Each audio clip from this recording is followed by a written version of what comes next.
안녕하세요. 오늘도 좋은 하루입니다. 임마누엘 장로교회 우종현 목사입니다.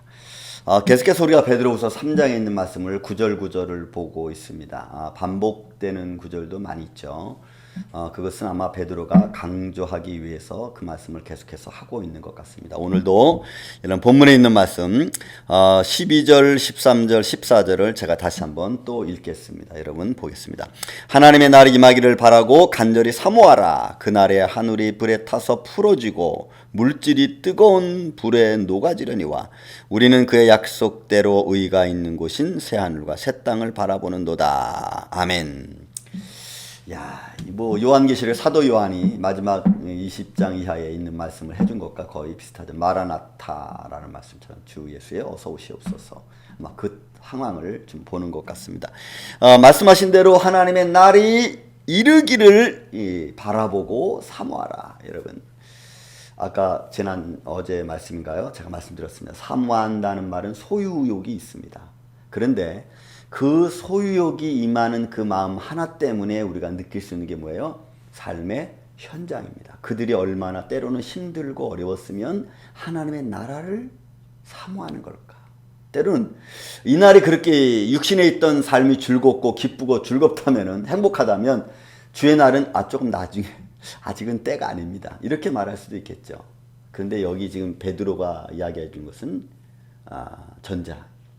시대가 좀 암묵적이고 삶의 형편이 좀 어려워지고 그리고 견디기 좀 힘들어지는 상황. 그래서 빨리 하나님 나라가 임해서 내가 영원한 하나님 나라에 소망을 두고 살아가는 자들에게 주시는 참 기쁨을 얻기를 원하는 사람들의 마음이 아마 이 말씀 속에 담겨 있지 않나, 저는 이렇게 바라봅니다.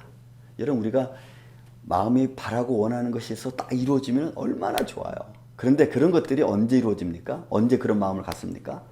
내가 막 열망할 때, 아니면 내가 막 갈급할 때, 막 조급할 때, 막 이럴 때 아니겠어요? 그러니까 지금 이 베드로가 전하고 있는 이 말씀 속에서 이 말씀을 받는 사람들의 삶을 여기서 저는 바라볼 수 있다고 보는 것입니다. 그 다음에 또 하나, 여러분, 그 뒤에 있는 말씀 보면은 말씀 역시 또 반복하고 있습니다. 이 말씀은 여러분 10절에 있는 말씀을 지금 반복하고 있는 거죠. 무슨 말씀이냐면 그날에 하늘이 불에 타서 풀어지고 물질이 뜨거운 물에 다시 녹아지려니와, 이렇게 다시 반복적으로 말하고 있어요. 역시 저는 이 말씀을 너무나 비유적으로 말씀했기 때문에 정확하게 저는 모릅니다. 하지만 상황적으로 말씀을 통해서 그냥 느낄 수는 있습니다.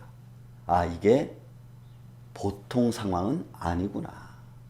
보통 상황은 아니구나. 분명히 천재지변이 일어나겠구나. 우리가 말했듯이 화산이 폭발해서 화산재가 뭐 2, 3km씩 막 올라가면은 구름층을 뚫고 올라가잖아요.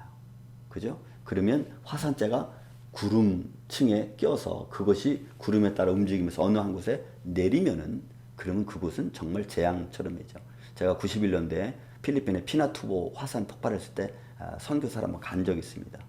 여러분, 그 피나투보 그러니까 산에서 보면은 산 밑에 있는, 우리가 보기에는 굉장히 멀리 있지만 그러나 산 꼭대기에서 보면은 굉장히 근처에 있는 그 마을이 완전히 화산재로 덮여버리고 강은 범람하고, 그래서 제 무릎 이상까지 물에 온 마을이 다 잠겼고 지붕에는 하얀 화산재로 완전히 덮여가지고 동네 자체가 완전히 세상말로 쑥대밭이 됐어요.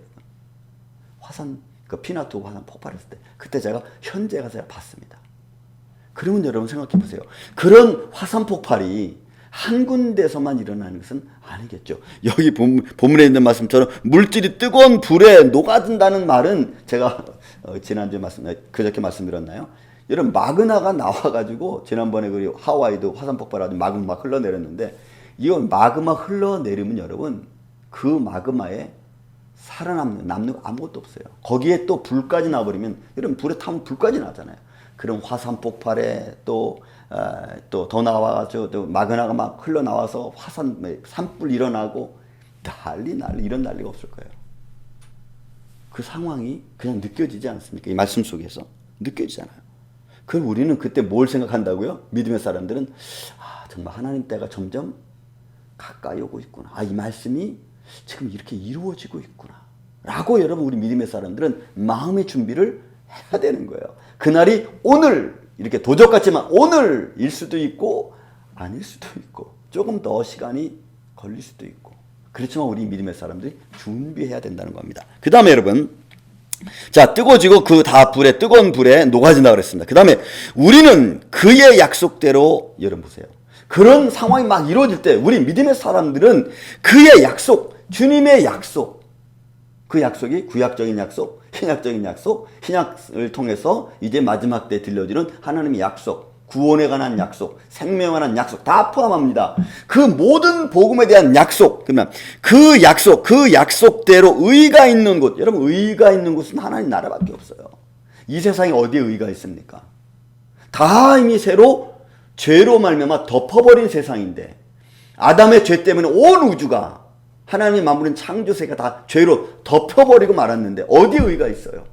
오직 예수 그리스도밖에는 의가 없어요. 그러면 의가 있는 곳이라고 말하는 여기서 칭하는 베드로의 의미는 여러분 하나님 나라밖에 없어요.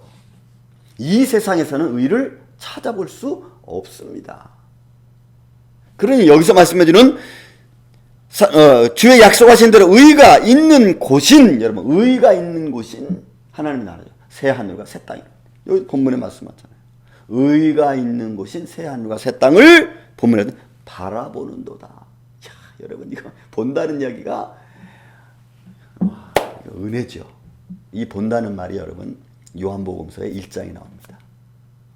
요한복음 1장 13절 14절 이렇게 보면은 말씀이 육신이 되어 여러분 우리 가운데 거하심에 우리가 그 영광을 보니 이렇게 써요.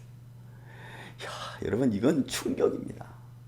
구약에서는 그 영광을 볼 수 없어요. 보는 자는 다 죽었습니다. 그래서 이사야 6장에 보면 이사야가 영광의 스랍을 성경에서 본 뒤에 화르다 내가 죽게 되었도다 이렇게 말해요. 왜? 그 영광을 봤기 때문에. 그런 것처럼 그 영광을 우리 볼 수 없어요. 근데 신약 성경에 와서 우리가 그 영광을 보니 아버지의 독생자 영광이요 은혜와 진리가 충만 이거 의지요. 의입니다. 근데 여기서 바라본다는 것이 그거예요. 하나님의 나라를 바라볼 수 있는 거예요. 새하늘과 새 땅을 바라보는 거예요. 죄가 없는 죄로 덮여있는 세상에서 죄가 거쳐진 새하늘과 새 땅을 보는 거예요. 그런 여러분 그 새하늘과 새 땅은 우리 눈으로는 불가능합니다. 요한복음 고린도서 13장에는 여러분 바울이 뭐라 그랬어요? 우리가 지금은 거울로 보는 것 같이 희미하나 그때는 얼굴과 얼굴을 대하여 볼 것이 그 영광이죠. 하나님 나라예요. 근데 새하늘과 새 땅은 우리가 바라보는도다. 그러면 그런 천재지변이 일어날 막 상황이 막 복잡해질 때 그때 하나님 나라가 임하는 거죠, 여러분. 그래서 우회 절에 보면은 9절에 보면은 그의 약속들이 있는 곳에 그리고 10절에 보면은 주의 날에 도적같이 임한다는 말씀이 다 연결되어져 있죠. 언제 봅니까? 아직은 잘 몰라요. 근데 우리가 새하늘과 새 땅을 바라봅니다.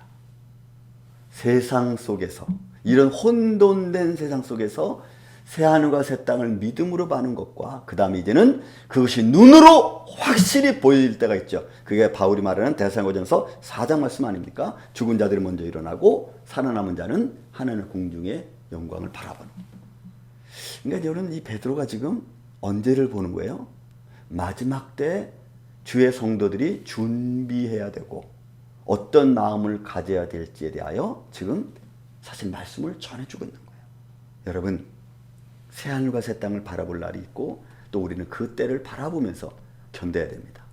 오늘도 이 좋은 하루 가운데 하나님 죄가 거쳐지는 새하늘과 새 땅 그 하나님 나라가 임하는 것을 우리가 바라보면서 우리도 믿음에 견고하고 흔들리지 마시기를 주의 이름으로 축원을 드립니다.